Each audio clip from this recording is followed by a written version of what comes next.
One of the best things we can do in our relationships is to truly seek unity. Division is a terrible thing. Division will pull you down. And so if there is a conflict, try to resolve it as quickly as possible.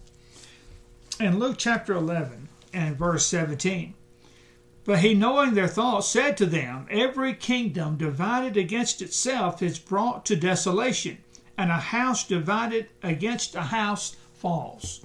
It's true in our homes. It's true in our workplace, our business. It's true in the church. It's just a truism, isn't it? It's one of those things the Lord is trying to show us that division weakens. Unity strengthens.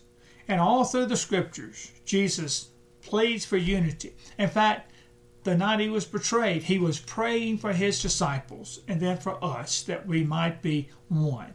Let's do all we can not to be divided. Hope you have a great day.